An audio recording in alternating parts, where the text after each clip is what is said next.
Bonjour, vous êtes sur Balado, le weblog audio de Georges Gambino.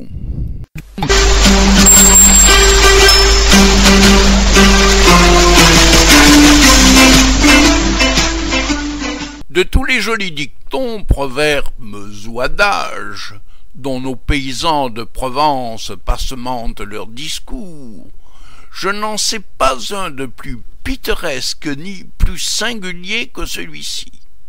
À 15 lieues, autour de mon moulin, quand on parle d'un homme rancunier vindicatif, on dit « Cet homme-là, méfiez-vous, il est comme la mule du pape qui garde 7 ans son coup de pied. » J'ai cherché bien longtemps d'où ce proverbe pouvait venir, ce que c'était que cette mule papale et ce coup de pied gardé pendant 7 ans.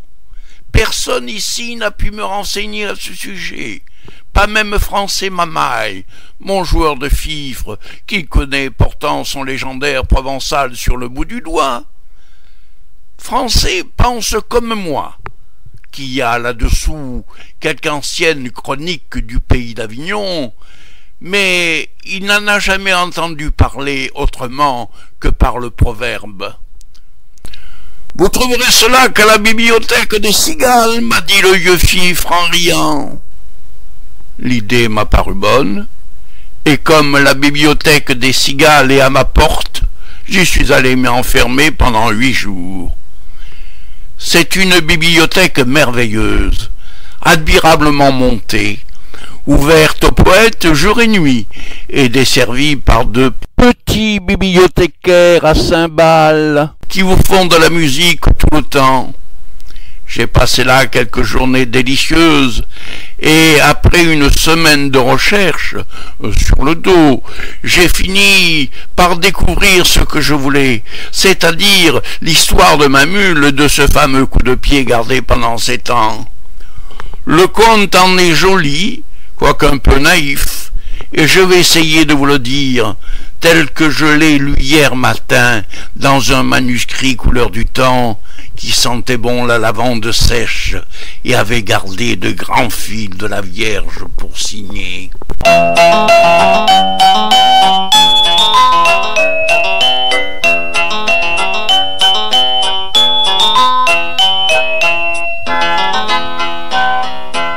Les lettres de Montmoulin d'Alphonse Daudet, la mule du pape.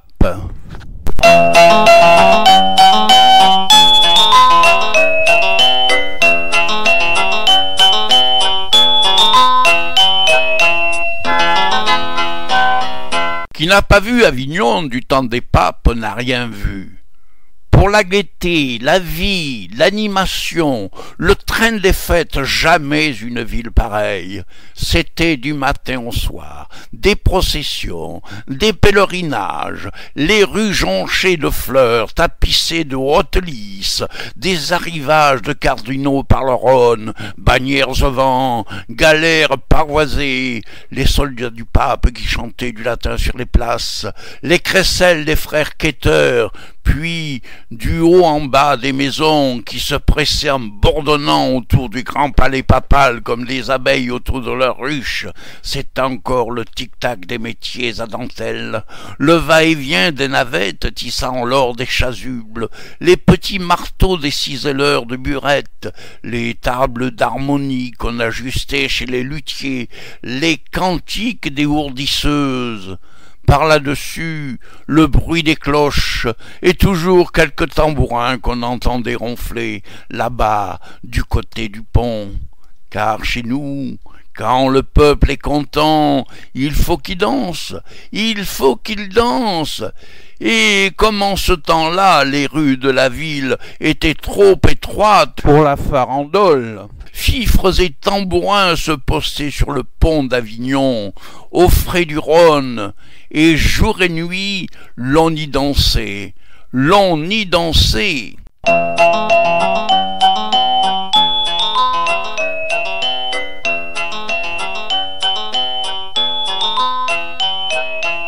Ah, l'heureux temps, l'heureuse ville, des hallebardes qui ne coupaient pas, des prisons d'État où l'on mettait le vin à rafraîchir, jamais de disette, jamais de guerre. Voilà comment les papes du comtat savaient gouverner leur peuple. Voilà pourquoi leur peuple les a tant regrettés.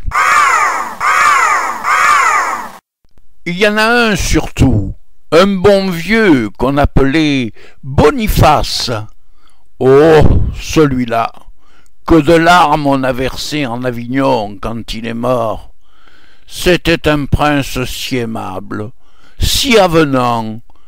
Il vous riait si bien du haut de sa mule, et quand vous passiez près de lui, fussiez-vous un pauvre petit tireur de garance ou le grand viguier de la ville, il vous donnait sa bénédiction si poliment. Un vrai pape d'Yvetot, mais d'un Yvetot de Provence, avec quelque chose de fin dans le rire, un brin de marjolaine à sa barrette, et pas la moindre Jeanneton. La seule Jeanneton qu'on lui ait jamais connue à ce bon père, c'était sa vigne, une petite vigne qu'il avait plantée lui-même à 3 lieues d'Avignon, dans les myrtes de Châteauneuf.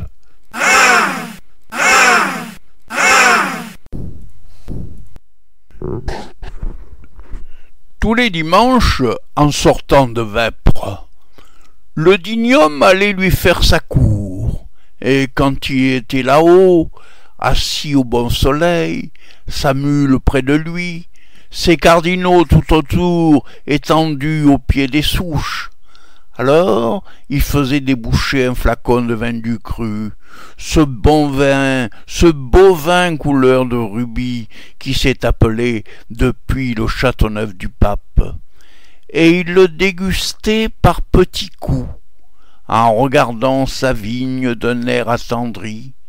Puis, le flacon vidé, le jour tombant, il rentrait joyeusement à la ville, suivi de tout son chapitre. Et lorsqu'il passait sur le pont d'Avignon, au milieu des tambours et des farandoles, sa mule, mise en train par la musique, prenait un petit amble sautillant, tandis que lui-même, il marquait le pas de la danse avec sa barrette, ce qui scandalisait fort ses cardinaux, mais faisait dire à tout le peuple « Ah, le bon prince! Ah, le brave pape !»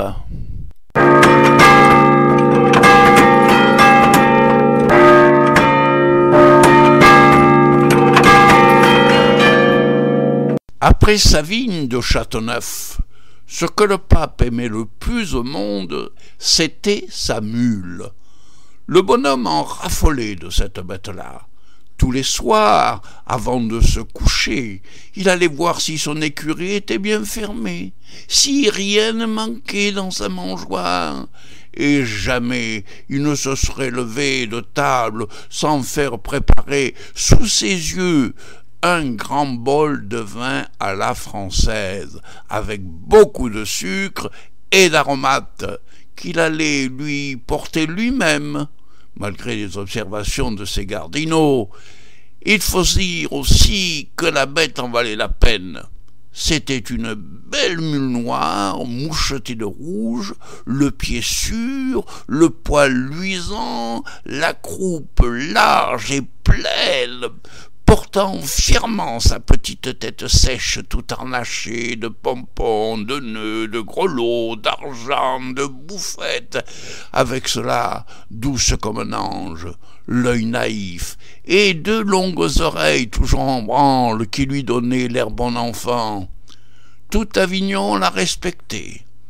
Et quand elle allait dans les rues, il n'y avait pas de bonne manière qu'on ne lui fît, car chacun savait que c'était le meilleur moyen d'être bien en cour, et qu'avec cet air innocent, la mule du pape en avait mené bien plus d'un à la fortune, à preuve Tristé Védène et sa prodigieuse aventure. Ce Tristé Védène était dans le principe un effronté galopin, que son père, Guy Védène, le sculpteur d'or, avait été obligé de chasser de chez lui parce qu'il ne voulait rien faire et débaucher les apprentis. Pendant 6 mois, on le vit traîner sa jaquette dans tous les ruisseaux d'Avignon, mais principalement du côté de la maison papale, car le drôle avait depuis longtemps son idée sur la mule du pape, et vous allez voir que c'était quelque chose de malin. Un jour que sa sainteté se promenait toute seule sous les remparts avec sa bête, voilà Montisté qui l'aborde et lui dit en joignant les mains d'un air d'admiration: « Quelle brave mule vous avez là! Laissez un peu que je la regarde. Ah, mon pape, la belle mule! L'empereur d'Allemagne n'en a pas une pareille. » Et il la caressait et il lui parlait doucement comme à une demoiselle.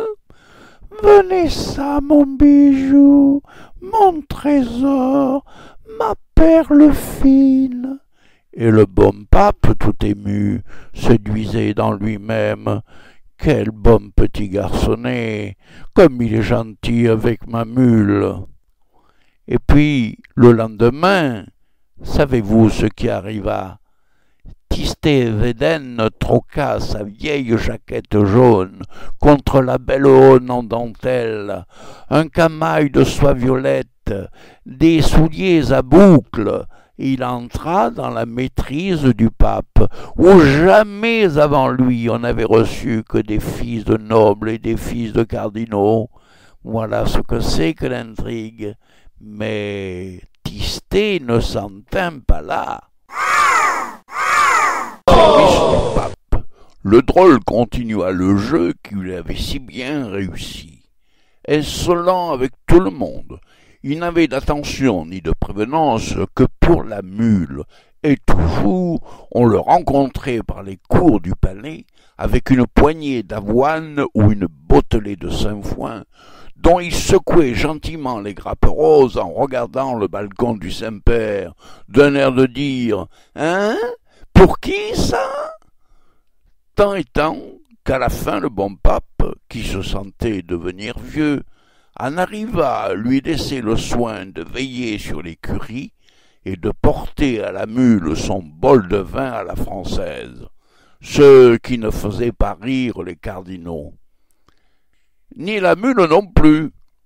Cela ne la faisait pas rire. Maintenant, à l'heure de son vin, elle voyait toujours arriver chez elle 5 ou 6 petits clercs de maîtrise qui se fourraient vite dans la paille avec leur camail et leur dentelle, puis, au bout d'un moment, une bonne odeur chaude de caramel et d'aromates emplissait l'écurie, et Tistet Védène apparaissait, portant avec précaution le bol de vin à la française. Alors, le martyre de la pauvre bête commençait. Ce vin parfumé qu'elle aimait tant, qui lui tenait chaud, qui lui mettait des ailes, on avait la cruauté de le lui apporter là, dans sa mangeoire, de le lui faire respirer. Puis, quand elle en avait les narines pleines, passe, je t'ai vu, la belle liqueur de flamme rose s'en allait toute dans le gosier de ses garnements. Et encore, s'il n'avait fait que lui voler son vin, mais c'était comme des diables tous ces petits clercs quand ils avaient bu. L'un lui tirait les oreilles, l'autre la queue. Quiquet lui montait sur le dos. Béluiguet lui essayait sa barrette, et pas un de ces galopins ne songeait que d'un coup de rein ou d'une ruade, la brave bête aurait pu les envoyer tous dans l'étoile polaire et même plus loin. Mais non, on n'est pas pour rien la mule du pape, la mule des bénédictions et des indulgences. Les enfants avaient beau faire, elle ne se fâchait pas. Et ce n'était qu'à Tistet Védène qu'elle en voulait. Celui-là, par exemple, quand elle le sentait derrière elle, son sabot lui les mangeait. Et vraiment, il y avait bien de quoi. Ce vaurien de Tistet lui jouait de si vilains tours, il avait de si cruelles inventions après boire. Un jour, il ne s'avisa pas de la faire monter avec lui au clocheton de la maîtrise, là-haut, tout là-haut, à la pointe du palais. Et ce que je vous dis là n'est pas un conte. 200 000 Provençaux l'ont vu. Vous figurez-vous la terreur de cette malheureuse mule, lorsqu'après avoir tourné pendant 1 heure à l'aveuglette dans un escalier en colimaçon et grimpé je ne sais combien de marches, elle se trouva tout à coup sur une plateforme éblouissante de lumière, et qu'à 1000 pieds au-dessous d'elle, elle aperçut tout un Avignon fantastique. Les baraques du marché pas plus grosses que des noisettes, les soldats du pape devant leur caserne comme des fourmis rouges, et là-bas, sur un fil d'argent, un petit pont microscopique, où l'on dansait, où l'on dansait. Ah, pauvre bête, quelle panique!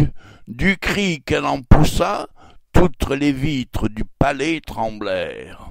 « Qu'est-ce qu'il y a? Qu'est-ce qu'on lui fait ?» s'écria le bon pape en se précipitant sur son balcon. Tistet Védène était déjà dans la cour, faisant mine de pleurer et de s'arracher les cheveux. « Ah, grand-père, ce qu'il y a que votre mule est montée dans le clocheton. »« Toute seule ?»« Oui, grand Saint-Père, toute seule. Tenez, regardez, là-haut. Voyez-vous le bout de ses oreilles qui passe? On dirait 2 hirondelles. »« Miséricorde, fit le pauvre pape en levant les yeux. Mais elle est donc devenue folle. Mais elle va se tuer. Veux-tu m'en descendre, malheureuse? » Pécaire, elle n'aurait pas mieux demandé, elle, que de descendre. Mais par où? L'escalier, il n'y fallait pas songer. Ça se monte encore, ces choses-là. Mais à la descente, il y aurait de quoi se rompre 100 fois les jambes. Et la pauvre mule se désolait. Et tout en rôdant sur la plateforme avec ses gros yeux pleins de vertige, elle pensait à Tistet Védène. Un bandit. Si j'en réchappe, quel coup de sabot demain matin! Cette idée de coup de sabot lui redonnait un peu de cœur au ventre. Sans cela, elle n'aurait pas pu se tenir. Enfin, on parvint à la tirer de là-haut. Mais ce fut toute une affaire. Il fallut la descendre avec un cric, des cordes et une civière. Et vous pensez quelle humiliation pour la mule d'un pape de se voir pendue à cette hauteur, nageant des pattes dans le vide comme un hanneton au bout d'un fil, et tout Avignon qui la regardait. La malheureuse bête n'endormit pas de la nuit. Il lui semblait toujours qu'elle tournait sur cette maudite plateforme, avec des rires de la vie en dessous. Puis elle pensait à cet infâme Tistet Védène et au joli coup de sabot qu'elle allait lui détacher le lendemain matin. Ah, mes amis, quel coup de sabot! De Pampérigous, on en verrait la fumée. Or, pendant qu'on lui préparait cette belle réception à l'écurie, savez-vous ce que faisait Tistet Védène? Il descendait le Rhône en chantant sur une galère papale et s'en allait à la cour de Naples avec la troupe de jeunes nobles que la ville envoyait tous les ans près de la reine Jeanne pour s'exercer à la diplomatie et aux belles manières. Tistet n'était pas noble, mais le pape tenait à le récompenser des soins qu'il avait donnés à sa bête et principalement de l'activité qu'il venait de déployer pendant la journée de sauvetage. C'est la mule qui fut désappointée le lendemain. Ah, le bandit! Il s'est douté de quelque chose, pensait-elle en secouant ses grelots avec fureur.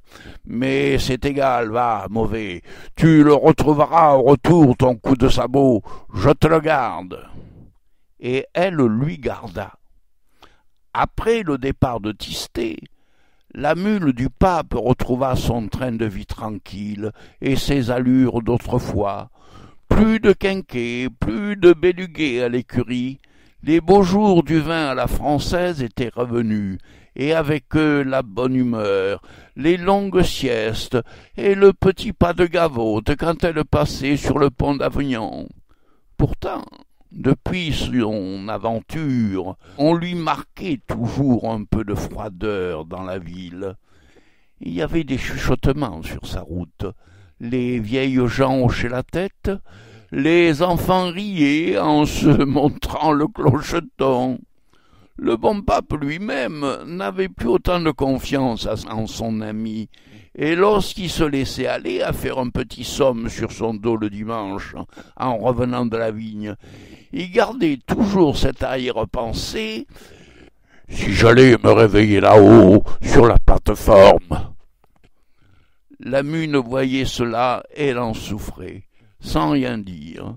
Seulement, quand on prononçait le nom de Tistet Védène devant elle, ses longues oreilles frémissaient et elle aiguisait avec un petit rire le fer de ses sabots sur le pavé. Ces temps se passèrent ainsi. Puis, au bout de ces 7 années, Tistet Védène revint de la cour de Naples.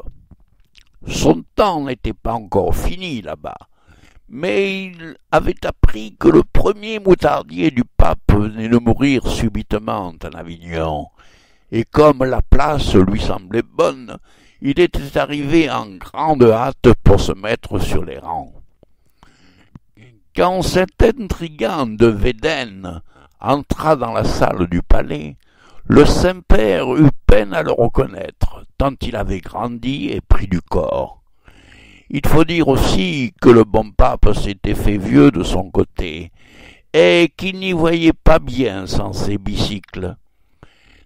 Tistet ne s'intimida pas.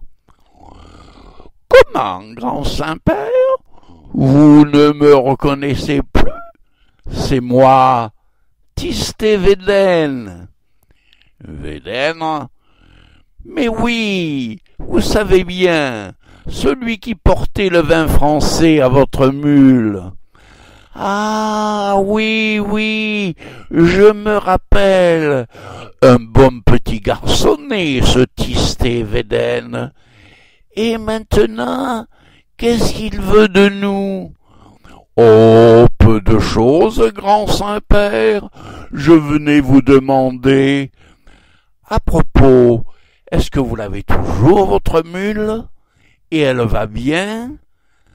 Ah, tant mieux. Je venais vous demander la place du premier moutardier qui vient de mourir. Premier moutardier, toi, mais tu es trop jeune. Quel âge as-tu donc?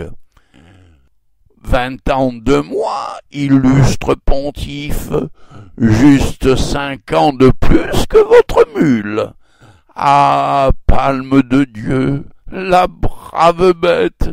Si vous saviez comme je l'aimais, cette mule-là, comme je me suis langui d'elle en Italie, est-ce que vous me la laisseriez pas voir? Si, mon enfant, tu la verras, fit le bon pape tout ému. Et puisque tu l'aimes tant, cette brave bête, je ne veux plus que tu vives loin d'elle.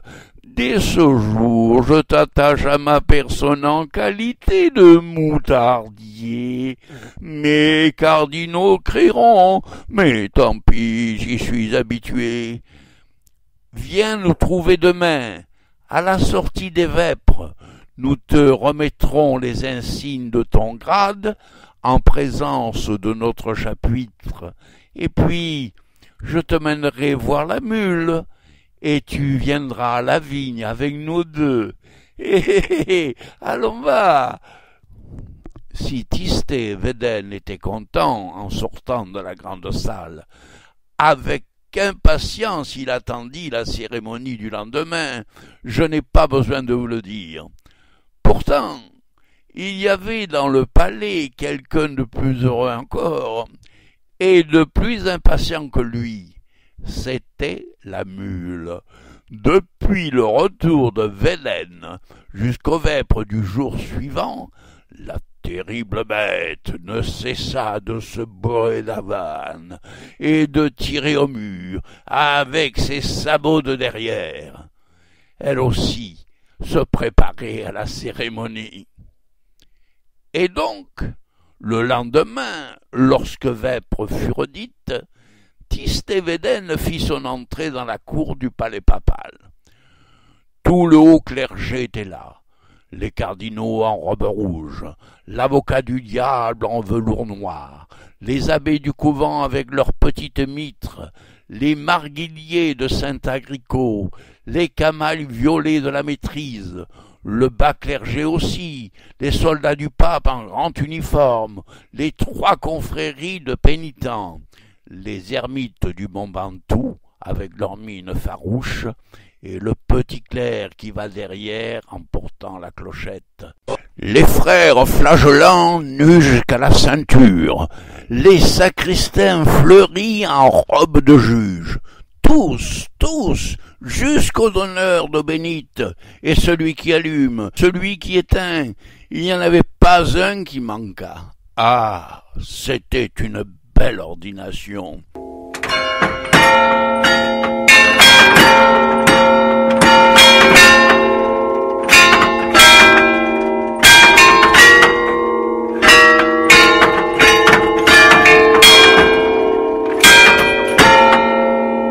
Des cloches, des pétards, du soleil, de la musique, et tous ces enragés de tambourins qui menaient la danse là-bas sur le pont d'Avignon.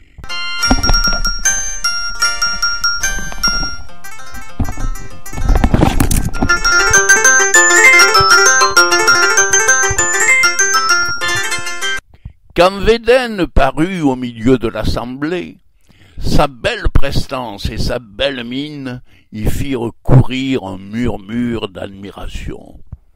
C'était un magnifique provençal, mais des blonds, avec des grands cheveux frisés au bout, et une petite barbe follette qui semblait prise au copeau de fin métal tombé du burin de son père, le sculpteur d'or. Le bruit courait que dans cette barbe blonde, les doigts de la reine Jeanne avaient quelquefois joué, et le sire de Védène avait bien en effet l'air glorieux et le regard distrait des hommes que les reines ont aimés. Ce jour-là, pour faire honneur à sa nation, il avait remplacé ses vêtements napolitains par une jaquette bordée de rose à la provençale, et sur son chapeau tremblait une grande plume d'ibis de Camargue. Sitôt entré, le premier moutardier salua d'un air galant et se dirigea vers le haut perron où le pape l'attendait pour lui remettre les insignes de son grade, la cuiller de bois jaune et l'habit de safran. La mule était au bas de l'escalier, toute harnachée et prête à partir pour la vigne.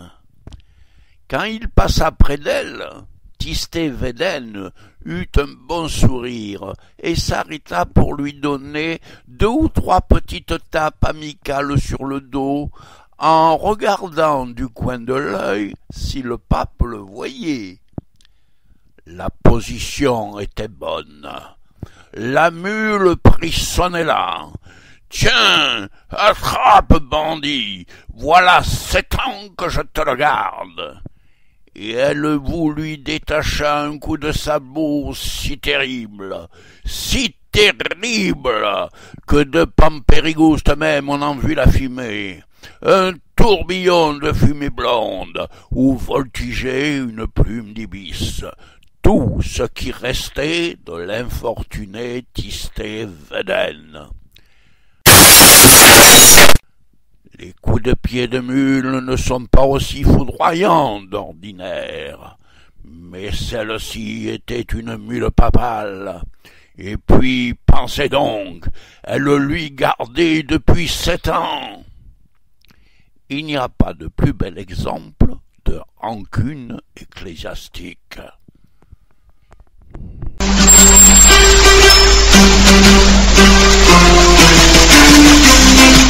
Vous avez écouté La mule du pape, des lettres de Montmoulin d'Alphonse Daudet, audiotexte dit est réalisé par Georges Gambino.